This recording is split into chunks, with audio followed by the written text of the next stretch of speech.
আসসালামু আলাইকুম। আমি বৃত্তি পেয়ে আমার অনেক ভালো লাগতেছে। এখানে আমরাও চেষ্টা করেছি অনেক, আর আমাদের শিক্ষক আর আমাদের বিদ্যালয় থেকে আমাদেরকে বৃত্তি পাওয়ার জন্য অনেক চেষ্টাও করানো হয়েছে। আসলে আমরা যেন আগামীতে আরো অনেক ভালো করবো, এর চেয়ে সেটা আমার আশা রইল। আলহামদুলিল্লাহ আমার খুব ভালো লাগতেছে। আমরা আলহামদুলিল্লাহ আমার খুব ভালো লাগতেছে। আর স্যারদেরকে অনেক ধন্যবাদ। আমি আশা করি যে প্রতি বছরে স্যার এরকম অনুষ্ঠান দেওয়ার জন্য।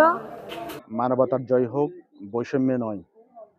আমরা মূলত এই ধারণাকে লক্ষ্য করে 2019 সাল থেকেই বিভিন্ন সামাজিক ও মানবিক কর্মকাণ্ডগুলো করে এসেছি। তারও ধারাবাহিকতায় আজকে শিক্ষাবৃত্তির আয়োজন করা হয়।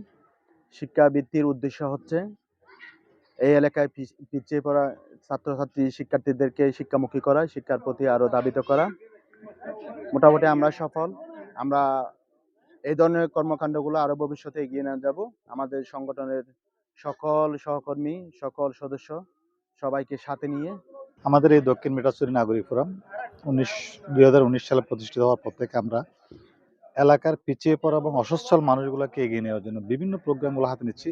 এটাই তার একটা অংশবিশেষ আজকের শিক্ষাবৃত্তি প্রদান 2025। আমরা এই অনুষ্ঠানটা এই বছর প্রথম শুরু করলাম, প্রতি বছর এগিয়ে নিয়ে যাবো ইনশাল্লাহ। এলাকার সম্মিলিত সকল সদস্যবৃন্দ, শুভাকাঙ্ক্ষীবৃন্দদের সহযোগিতায় সবকিছু আমরা এগিয়ে নিয়ে যাচ্ছি ইনশাল্লাহ, সবার সহযোগিতা নিয়েই। তো আজকে যারা এখানে আমরা আসি এবং আমাদের এখানে যারা অভিভাবক আছেন, যারা ছাত্রছাত্রী আছেন, আমরাও কিন্তু একদিন তোমাদের মতো ছিলাম। আমরাও প্রাইমারি স্কুলে পড়েছি, নুরানিতে পড়েছি, এরপরে হাই স্কুলে, এরপরে কলেজে, বিশ্ববিদ্যালয়ে। তাহলে আমি মনে করি যে আমরা হাঁটি হাঁটি পা পা করে আমাদের জীবনের একদম সায়ান্নে চলে আসছি।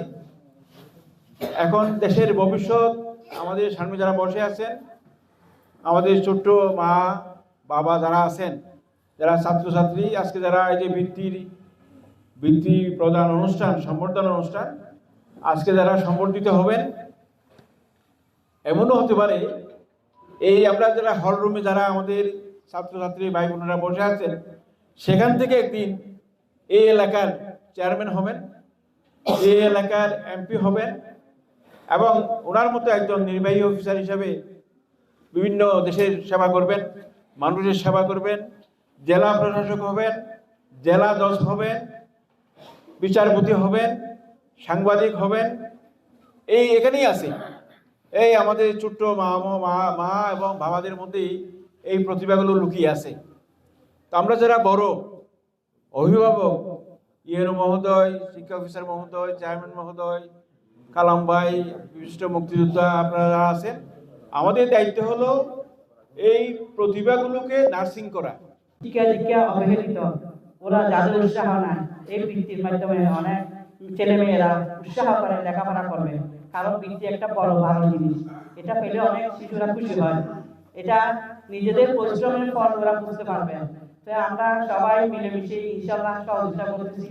এরকম ভাবে আমাদের দক্ষিণ মেটাছড়ি আরো যেন শিক্ষক শিক্ষার্থী সবাই মিলে, অভিভাবক মন্ডলী সবাই মিলে এরকম একটা প্রোগ্রামের জন্য আমরা নাগরিক ফোরামকে সহযোগিতা করব ইনশাআল্লাহ। নাগরিক ফোরামকে আরো ধন্যবাদ জানাই, যারা এই অবহেলিত আছে বিভিন্ন এলাকার মধ্যে, ওদেরকে বিভিন্নভাবে সামাজিকভাবে সহযোগিতা করতেছে।